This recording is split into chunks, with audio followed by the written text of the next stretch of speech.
여러분 안녕하세요. 코스피가 5,000포인트를 돌파했습니다. 불과 얼마 전까지만 해도 상상으로만 여겨졌던 숫자인데요.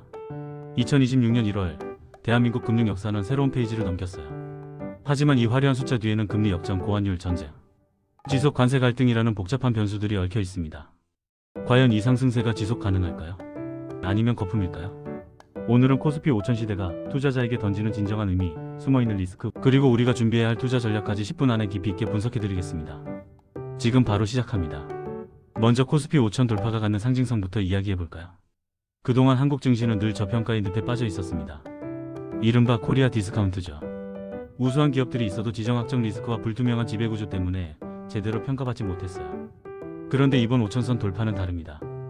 한국 증시가 단순한 박스권을 넘어 구조적 재평가 단계에 진입했다는 신호예요. 무엇이 달라졌을까요? 첫째, 주도 산업의 실적 폭발입니다. 반도체를 필두로 조선, 방산, 원전 등 대한민국을 먹여 살리는 전력 산업들이 글로벌 시장에서 압도적인 점유율과 실적을 기록하고 있어요. 특히 조선업의 슈퍼사이클과 반도체 AI 특수가 결합하면서 우리 기업들의 체질이 근본적으로 개선됐습니다. 둘째, 주주환원 정책의 결실입니다.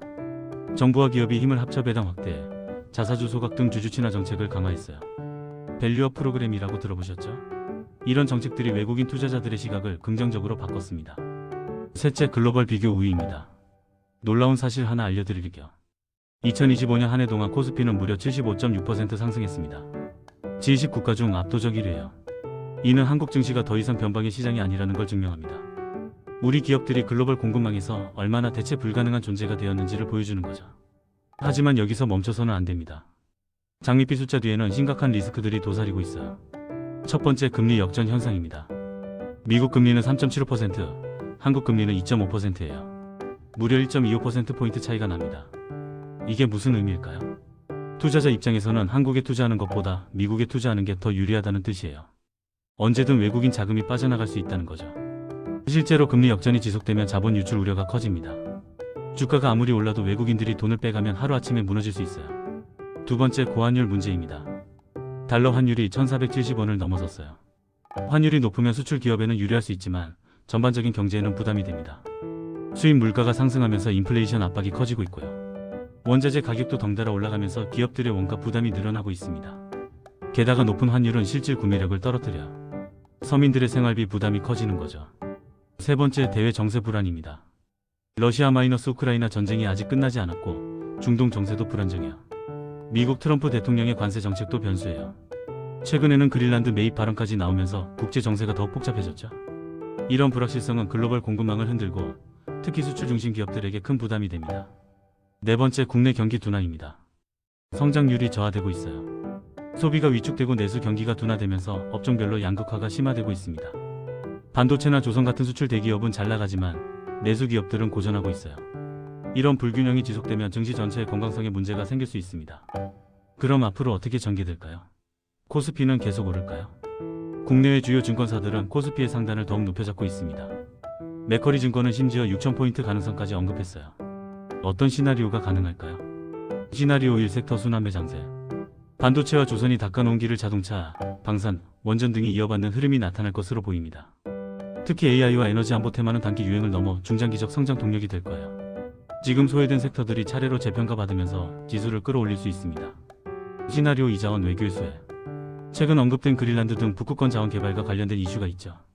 이게 실제로 진행되면 관련 인프라 및 건설 섹터에 새로운 모멘텀을 제공할 수 있어요. 우리나라 조선업과 건설업이 수혜를 볼 가능성이 크죠. 시나리오 3, 금리와 환율의 안정화. 미국의 금리 인하 시점과 한국의 기준금리 조정이 맞물리는 시기가 중요합니다. 이게 증시의 추가 상승 또는 조정을 결정짓는 분수령이 될 거예요. 만약 금리 역전이 해소되고 환율이 안정되면 외국인 자금이 다시 유입되면서 상승세가 이어질 수 있습니다. 하지만 반대 시나리오도 있습니다. 금리 역전이 심화되거나 전쟁이 확대되면 조정을 받을 수밖에 없어요. 특히 외국인 자금 이탈이 본격화되면 5,000선 아래로 내려갈 가능성도 배제할 수 없습니다. 스마트한 투자자를 위한 4대 전략 720-920. 그럼 우리는 어떻게 대응해야 할까요? 정고점을 돌파한 시장에서 개인 투자자가 취해야 할 전략을 알려드리겠습니다. 전략 1, 포트폴리오 리밸런싱. 특정 섹터에 과도하게 쏠린 비중을 조절하세요. 반도체나 조선에만 몰빵하면 위험합니다. 순환매 흐름에 대비해서 소외되었던 우량 가치주로 눈을 돌릴 때예요. 자동차, 화학, 소재 등 실적이 탄탄한데 상대적으로 덜 오른 종목들을 찾아보세요. 전략 2, 환율 해지 및 자산 배분. 달러 강세가 지속될 가능성에 대비하세요. 일부 자산은 외화 자산으로 보유하거나 달러 ETF 등을 활용해 리스크를 분산하는 게 좋습니다. 원화 자산만 100% 보유하는 건 위험해요. 환율 변동에 따른 손실을 방어할 수 있는 장치가 필요합니다. 전략 3철저한 실적 위주 접근. 지수가 높을수록 거품은 끼기 마련입니다. 테마주에 휘둘리지 마세요. 실제 영업이익과 현금 흐름이 뒷받침되는 기업을 선별해야 합니다. 재무제표를 꼼꼼히 보고 PER이나 PBR 같은 밸류에이션 지표를 체크하세요. 특히 지금 같은 고점에서는 실적이 확실한 대형주 위주로 가는 게 안전합니다. 전략 4정책 모니터링 강화. 정부의 밸류업 프로그램이 일회성이 아닌 구조적으로 정착되는지 지켜봐야 합니다. 세제 혜택이나 규제 완화 같은 정책 변화를 민감하게 체크하세요. 정책이 바뀌면 시장의 방향도 바뀝니다. 특히 금리 정책과 부동산 정책은 증시에 직접적인 영향을 미치니까 한국은행과 정부 발표를 주의 깊게 봐야 해요.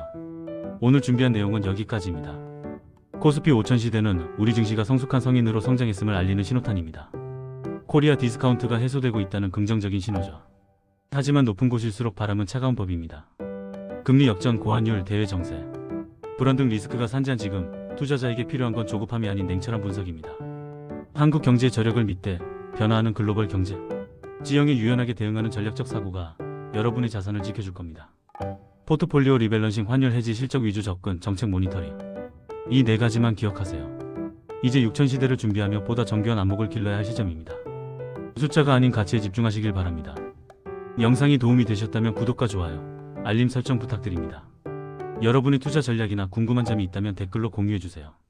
저는 다음에도 경제를 읽는 인사이트로 찾아오겠습니다. 감사합니다.